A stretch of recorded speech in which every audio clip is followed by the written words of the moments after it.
Nevládzeš na tréningu, máš pocit, že si príliš pomalý, že nedokážeš pri behaní zrýchliť, že ťa všetko bolí, nohy, ruky, brucho, oči, nos, uši.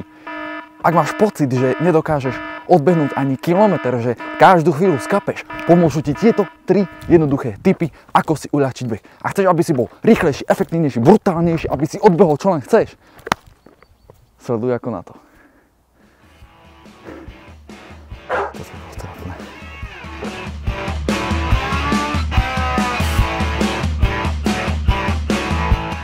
OK, ukážem ti 3 jednoduché tipy, ako si uľahčiť beh.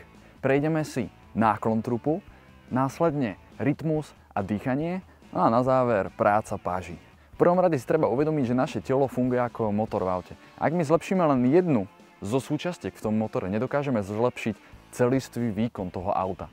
Preto sa v prvom rade musíme s nadhľadom pozrieť na všetky tie veci a typy v tom behaní, aby sme ich pochopili, následne ich celistvo spojiť, aby sme ich mohli efektívne využiť v tom behaní.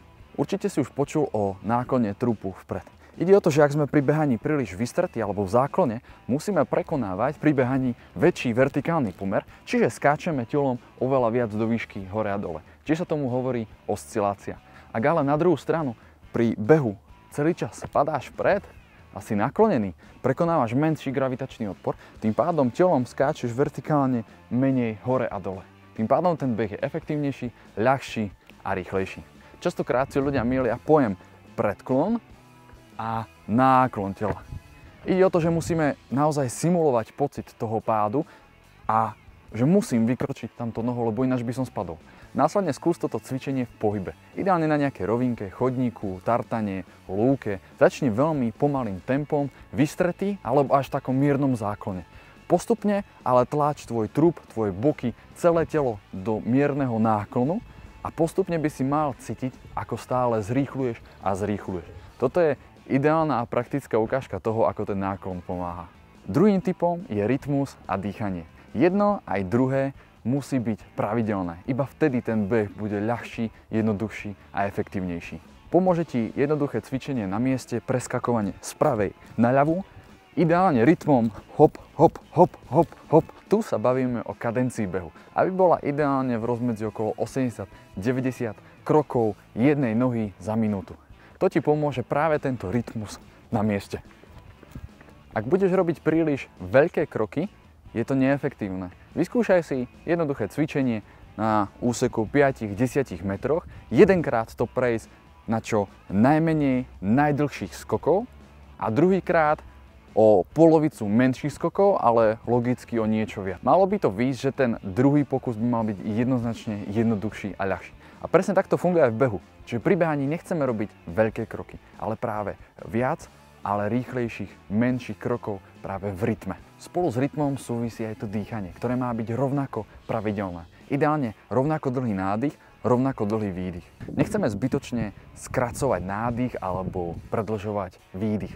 Chceme, aby to bolo pravidelné. Pomôže ti zase cvičenie, ktoré sme už robili, poskoky na mieste z pravej na ľavú a vyskúšaj si rytmus dýchania, kedy na 2 kroky ide nádych a na 2 kroky ide výdych. Čiže nádych, výdych, nádych, výdych. Keď ideš nejaký intenzívnejší beh, samozrejme ten cyklus toho nádychu a výdychu môžeš skrátiť na 1 a 1 krok. Zase ak ideš pomalý beh, tak na 3 kroky nádych, na 3 kroky výdych. A takto s ním pekne pracovať. Tretí typ je práca páži. Tá je veľmi dôležitá, jednak súvisí s rytmom aj s tým dýchaním, pretože práve páže udávajú rytmus a rýchlosť nohám. Ak jednoducho na mieste začnem robiť rukami rýchlejšie, rovnako tak sa pridajú aj nohy. Čiže ruky nám udávajú tempo nôh. Ak chceš na preteku zrýchliť, zrýchli rukami a nohy sa pridajú. Ďalej si daj pozor, v akej skrčenej alebo zhrbenej pozícii máš ramena. Preto ich vyťahni hore, zatiahni dozadu, dole a toto je pozícia, ktorú chceme mať pri behaní. Vtedy mám hrudník otvorený, dokážem do neho dýchať, ramena vzadu uvoľnené a dokážem efektívne pracovať tými pážami. No a na záver uhol v lakti, tam sa snaž ho držať na 10 alebo ešte menej stupňov, aby ten uhol v lakti bol naozaj ostrý a pracovať ramenom a nie lakťom.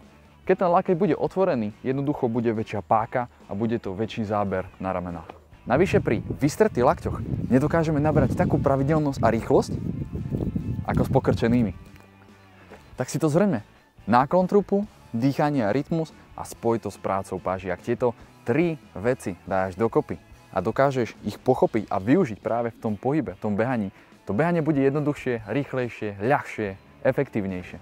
Vyskúšaj tieto 3 jednoduché tipy v najbližších behoch a daj vedieť do komentára, ako to išlo. No a na záver ti želám veľa ľahkých, jednoduchých, rýchlych behov. Let's go!